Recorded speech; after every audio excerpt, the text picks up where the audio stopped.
Ini sekarang saya langsung ke Pak Ray aja. Pak Ray silakan. Ya, terima kasih. Jadi persiapan tentu kita sudah lakukan ya.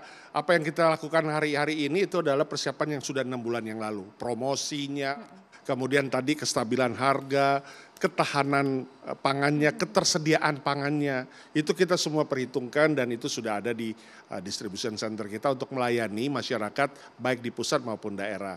Tetapi tadi menarik ketika dikatakan juga bahwa ada penurunan productivity dari korporasi di mana tadi sudah disimak bahwa retail juga termasuk terkena dampak. Nah itu sebenarnya nggak akan lepas daripada situasi bagaimana retail itu bisa didukung oleh pemerintah.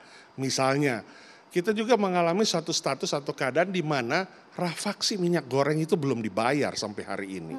Pemerintah masih punya hutang ya yang nilainya sangat signifikan 344 miliar yang udah kita konferensi perskan yang menurut pemerintah itu sudah nggak berlaku ya sudah batal peraturannya. Tetapi hutang kan nggak bisa batal ya apapun hutang itu harus dibayar. Nah ini mengganggu kinerja kita ketika kita berbicara untuk ekspansi, ketika kita berbicara untuk menyediakan kebutuhan masyarakat ya di berbagai daerah dengan beragam produk, beragam barang yang harus tersedia. Nah ini semuanya membutuhkan perputaran modal. Dan ketika itu kita belum mendapat pembayaran, berarti kan kita ada yang tertahan untuk kita punya productivity.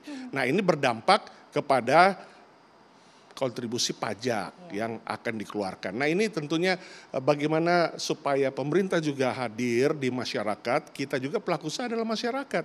Bagaimana ini dapat diselesaikan sehingga roda perputaran perdagangan kita melalui sektor retail modern dapat memberi kontribusi bagi PDB kita.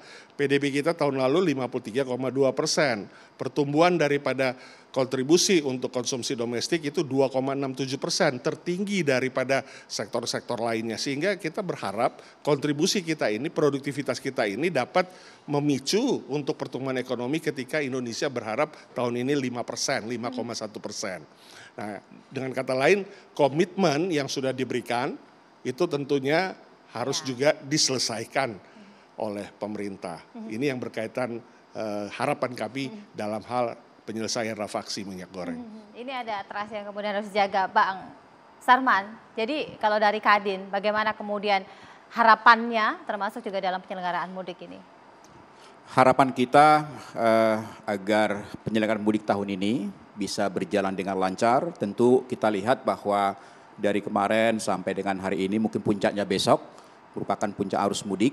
Tentu dalam hal ini pemerintah, Kementerian Perhubungan misalnya, Polri dan lain-lain mampu melakukan rekayasa lalu lintas yang baik sehingga para pemudik-pemudik kita ini nyaman sampai di tempat tujuan dan mereka lebih leluasa untuk melakukan perayaan Idul Fitri, kemudian juga leluasa juga untuk melakukan kunjungan-kunjungan ke destinasi wisata, mungkin makan minum di restoran dan kafe di daerah, kemudian juga ke retail, ya sehingga kita harapkan bahwa momentum tahun ini bisa betul-betul mampu memberikan kontribusi terhadap pertumbuhan ekonomi kita yang ditargetkan mencapai 5% dalam hal ini.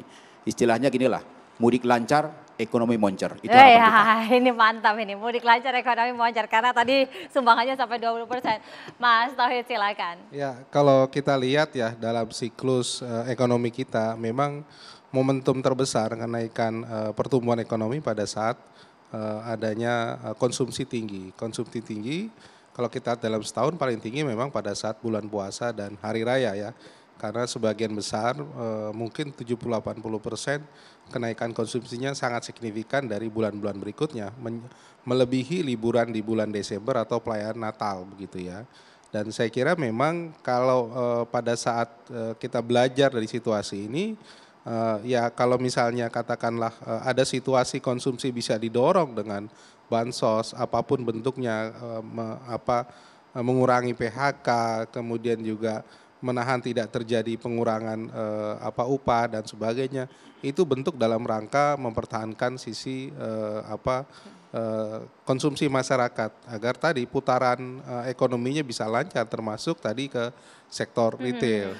Tapi sisi lain juga dalam mempertahankan tadi daya beli adalah mengurangi kos. Nah, mengurangi kos tentu saja kalau tahun ini ternyata efek daripada kenaikan harga BBM bisa kita tekan, kemudian juga efek kenaikan harga komoditas bisa tekan, itu masyarakat akan sangat berpikir, oke lah tidak bisa naik, tapi paling tidak beberapa kebutuhan masyarakat bisa stabil saja, itu luar biasa bagi masyarakat.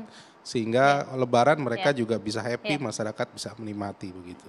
Ya, mudah-mudahan saja dengan apa yang tadi sudah disampaikan oleh narasumber ini, harapannya optimisme itu tetap terjaga, mudiknya lancar dan ekonominya juga terdongkrak sehingga target-target yang sudah ditetapkan benar-benar bisa terrealisasi dengan baik. Terima kasih Pak Roy, mudah-mudahan segera dibayar ya itu utangnya 350 miliar. Kemudian Bang Sarman, terima kasih sudah bergabung bersama kami, dan Mas Tauhid selamat mudik karena besok akan mudik ya. Dan kepada Anda pemirsa di rumah, hati-hati ketika Anda melakukan perjalanan. Saya Brigita Manuara pamit, selamat malam, sampai jumpa.